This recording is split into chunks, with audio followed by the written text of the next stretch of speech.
Hi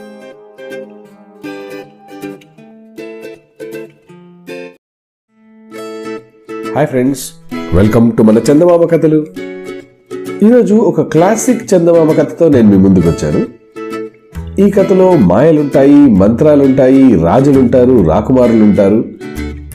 కాబట్టి ఇది ఒక అద్భుతమైన చందమామ కథ. ఇది వినడానికి అందరూ రెడీ కదా? కథ పేరు కురూపి రాకుమారి. కురూపి అంటే తెలుసు కదా, అందమైన రూపం కలిగి ఉండని వారిని కురూపి అని అంటారు. అనగనగనగనగా రాజుపాలెం అనే ఒక కుగ్రామంలో పార్థుడు అనే ఒక యువకుడు ఉండేవాడు. వాడి తండ్రి చనిపోయిన తరువాత వాడు అప్పులు తీర్చడానికి ఉన్న ఒక్క ఇల్లు అమ్మేశాడు. కాబట్టి ఇక బతుకు తెరువు కోసం ఆ ఊరు విడిచిపెట్టి వెళ్ళాలి అని భావించాడు. ఒకనాటి సూర్యోదయ వేళ ఆ గ్రామాన్ని వదిలి రాజధాని నగరానికి ప్రయాణమయ్యాడు. మధ్యాహ్నానికెల్లా వాడు అడవి మధ్యన ఉన్న చింతల దిబ్బ అనే ప్రాంతానికి చేరాడు. అక్కడ దిబ్బ మీద ఒక గుడిసె ఉంది. మంచినీళ్ల కోసం వాడు ఆ గుడిసెను సమీపించాడు. ఆ గుడిసె మంత్రాల మరిడమ్మది. 25 ఏళ్లుగా ఆమె ఆ గుడిసెలో ఒంటరిగానే నివసిస్తుంది. పార్థుడు 4 సార్లు గట్టిగా కేక వేసి పిలిచాక మంత్రాల మరిడమ్మ బయటికి వచ్చింది. ఎవడ్రా అది? ఎంత ధైర్యం? నా అంత దాన్ని అలా కేకలేసి పిలవడమే అంది కోపంగా. మరిడమ్మ నుదుటి మీద పెద్ద ఎర్రని బొట్టు పెట్టుకొని, మెడ నిండా రకరకాల పూసల దండలు వేసుకొని, జడలు కట్టుకుపోయిన రాగి రంగు జుట్టుతో, పిల్లి కళ్లతో, తీవ్రమైన కంఠస్వరంతో చూడ్డానికి భయపడిపోయేలా ఉంది. పార్థుడు కూడా భయపడ్డాడు. అయితే వాడు తనని తాను సర్దుకొని, మంచి ఎండ మీద వచ్చాను, కాసిన్ని మంచినీళ్ళిచ్చి పుణ్యం కట్టుకో అత్తా అన్నాడు.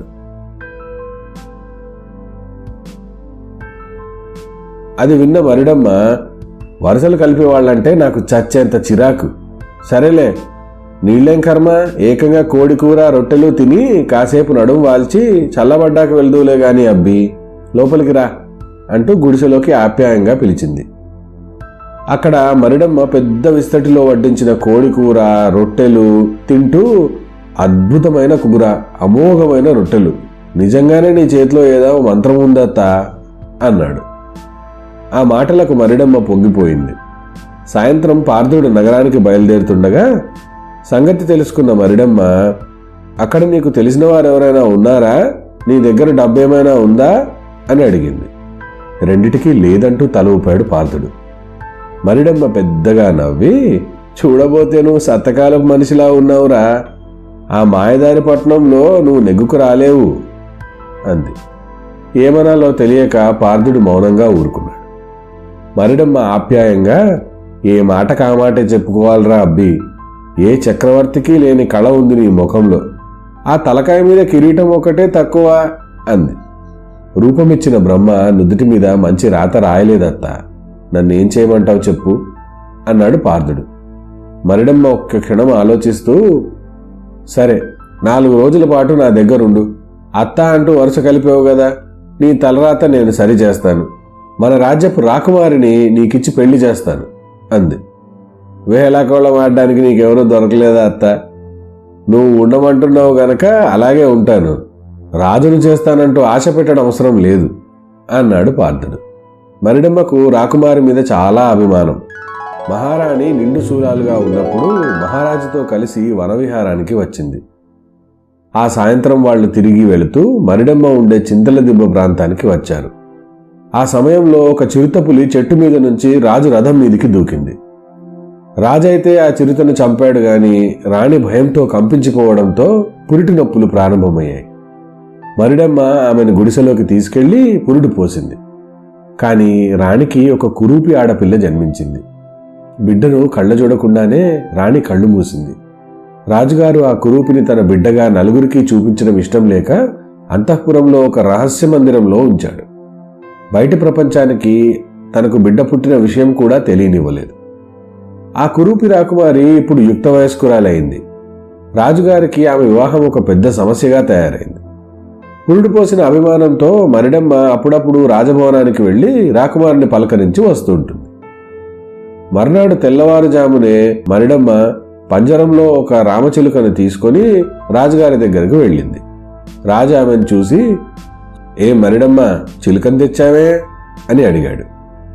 నేను లోగడ వచ్చినప్పుడు రాకుమారి చిలక కావాలంది మహారాజా అంటూ బొంకింది మరిడమ్మ. రాకుమారి పంజరంలో ఉన్న చిలుకను చూసి మురిసిపోతూ, దీనికోసం బంగారు పంజరం చేయిస్తావా అని అడిగింది. హాయిగా అడవుల్లో పళ్ల తోటల్లో తిరిగి రామచిలక నువ్వు బంగారు పంజరంలో బంధిస్తే మాత్రం సుఖంగా ఉండగలదా అంది మరిడమ్మ. అడవులు తోటలు అవన్నీ ఎక్కడుంటాయి మరిడమ్మ, ఎలా ఉంటాయి అని కుతూహలంగా అడిగింది రాజకుమారి. అవన్నీ నాతో పాటు వస్తే చూపిస్తాను. అక్కడ ఎవరడిగినా నువ్వు నా మనవరాలు అని చెప్పాలి. మరి నిన్నిలా తీసుకెళ్తే మీ నాన్న నా తల నరికి కోటగుమ్మానికి వేలాడేస్తాడు. కాబట్టి నిన్ను చిలకలా మార్చి నా వెంట తీసుకుని వెళ్తాను, సరేనా అంది మరిడమ్మ. రాజకుమారి సంతోషంగా అందుకు ఒప్పుకుంది.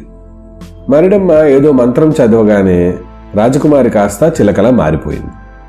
మరిడమ్మ పంజరంలోని చిలకను చిన్న తలుపు ద్వారా బయటికి వదిలి చిలకగా మారిన రాజకుమారిని పంజరంలోకి ప్రవేశపెట్టింది. ఇక తను తిరుగు ప్రయాణమైంది. ఆమె గుడిసె చేరేసరికి సాయంత్రం కావస్తుంది. బయట నొలక మంచం మీద పడుకొని ఉన్నాడు పార్థుడు. మరిడమ్మ వచ్చిన అలికిడి విని, ఎవరు అన్నాడు. నేనేరా అల్లుడు, ఏమీ చూపాలడం లేదా అంది మరిడమ్మ చిన్నగా నవ్వుకుంటూ. అత్తయ్య, నువ్వు గుడిసెలోంచి అటు వెళ్ళగానే నేను గుడ్డివాడిని అయిపోయాను అంటూ భోరు అన్నాడు పార్థుడు. మరిడమ్మ వాడి భుజం తట్టి, దిగులు పడకురా, నీకు తప్పక చూపొస్తుంది. ఇదిగో నా మనవరాల్ని వెంట తెచ్చాను. దీనికి వైద్యం తెలుసు, త్వరలో నీకు చూపొచ్చేలా చేస్తుంది అంది. మరిడమ్మ ఏదో మంత్రం చదివి ఆ రామచిలకను రాజకుమారిగా మార్చింది. ఒక చిన్న పాత్రలో ఏదో పసరు ఇచ్చి, మా వాడి కళ్లకు ఈ పసరు రాయి, నాకు అవతల చాలా పనులున్నాయి అంటూ గుడిసెలోకి వెళ్ళిపోయింది. పార్థుడిని చూస్తూనే రాజకుమారి చాలా ఆశ్చర్యపోయింది. సృష్టిలో అంత అందమైన వాళ్ళు ఉంటారని ఆమె ఏనాడూ ఊహించలేదు. అయితే అంత అందగాడికి చూపు లేకపోవడం ఆమెకు ఎంతో బాధను కలిగించింది. రాకుమారి మరిడమ్మ ఇచ్చిన ఆకుపసరు కళ్లకు పూస్తుంటే పార్థుడు, ఎవరమ్మా నువ్వు అంటూ ఆమె చేయి పట్టుకున్నాడు. మరిడమ్మ మనవరాల్ని. నేను రాసే మందుకు కళ్ళేమైనా మండుతున్నాయా అని ఆప్యాయంగా అడిగింది రాకుమారి. అదేం లేదులే అన్నాడు పార్థుడు చిన్నగా నవ్వుతూ. మరిడమ్మ రాకుమారికి రామచిలకగా మారడం, తిరిగి మామూలు రాకుమారిగా మారడం ఎలాగో ఆ మంత్రం నేర్పింది. రాకుమారి చీకటి పడే సమయానికి చిలకగా మారి తన అంతఃపురానికి ఎగిరిపోయింది. మర్నాడు మధ్యాహ్నం వేళకు మళ్లీ వచ్చింది. వస్తూనే ఆమె పార్థుడికి పసరు రాసింది. ఈ విధంగా 10 రోజులు జరిగింది. తనకు వైద్యం చేస్తున్న మరిడమ్మ మనవరాలు తన పక్కన లేకుండా జీవించడమే కష్టమేమో అన్న భయం పట్టుకుంది పార్థుడికి. ఒకరోజు రాత్రి మరిడమ్మతో, అత్త, కంటి చూపు తిరిగి వస్తే ఆ చలవని మనవరాలదే అత్త.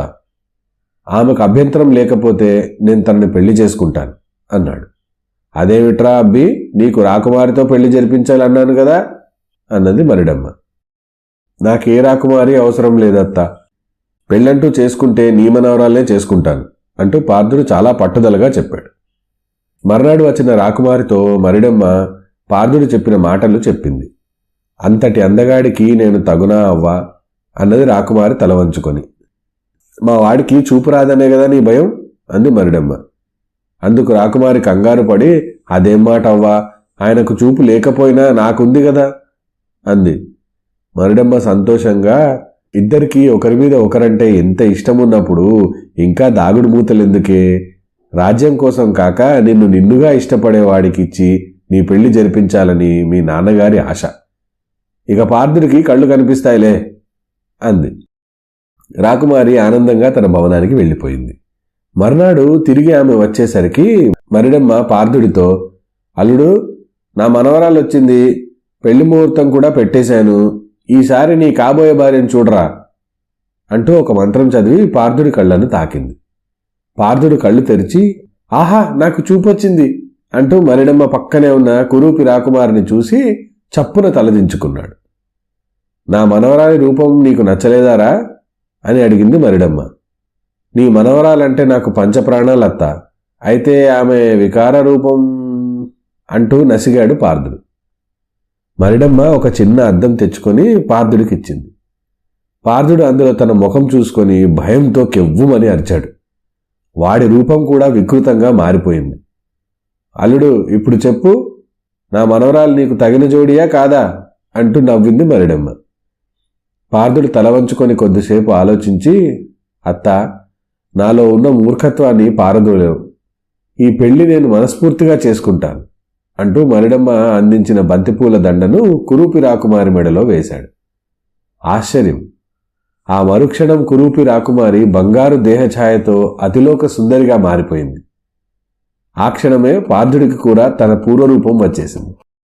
మరిడమ్మ ద్వారా జరిగిన విషయాన్ని తెలుసుకున్న రాజు రాజ్యం కోసం కాక కోరి కురూపిగా ఉన్నప్పుడు తన కుమార్తెను వివాహమాడిన పార్థుణ్ణి ఎంతగానో మెచ్చుకున్నాడు. ఆ తరువాత కొంతకాలానికి రాజు కాలధర్మం చేయగా పార్థుడు రాజై ఎన్నో సంవత్సరాల పాటు ప్రజారంజకంగా రాజ్యపాలన చేశాడు. చూశారు కదా ఫ్రెండ్స్, ఎంతో అద్భుతమైన కొన్ని నీతులని మనకు ఈ కథ నేర్పించింది. మొదటిది, మన కష్టంలో ఆదుకున్నవారు ఎలాంటి వారైనా సరే వారికి మనం రుణపడి ఉంటాం. మరిడమ్మ ఎంత అందవికారంగా ఉన్నా తన మంచి మనసుతో పార్థుడికి సహాయం చేసింది. అదేవిధంగా రాణికి పురుడు పోసింది. కురూపి రాకుమారి జన్మించిందని బాధపడుతున్న రాజుకు ధైర్యం చెప్పి తనను అంతఃపురంలో ఉండేలా చేసింది. అలాగే తను పురుడు పోసిన బిడ్డని ఒక ఇంటిదాన్ని చేద్దామని తన వంతు ప్రయత్నం తను చేసి పార్థుడికిచ్చి పెళ్లి చేసింది. పార్థుడు కురూపిగా ఉన్న రాకుమారిని చూసి భయపడ్డప్పుడు తనని కూడా కురూపిగా మార్చి రూపం అనేది ముఖ్యం కాదు, మనసు అనేది ముఖ్యం అనే ఒక అద్భుతమైన నీతిని మనకి చెప్పింది. ఈ విధంగా మంచి నీతివంతమైన కథలను మన ముందుకు తీసుకురావడం కేవలం చందమామకే సాధ్యమైంది. ఈ జనరేషన్ కోసం ఇలాంటి కథలని మీ ముందుకు తీసుకొస్తున్నందుకు నాకు చాలా ఆనందంగా ఉంది. కాబట్టి ప్రతి ఒక్కరూ మీ ఇంట్లో ఉన్న చిన్నపిల్లలకు ఇలాంటి కథలను వినిపించండి. మాయలు మంత్రాలతో పాటు మంచి నీతులను కూడా ఈ కథలు వారికి ఇంట్రొడ్యూస్ చేస్తాయి.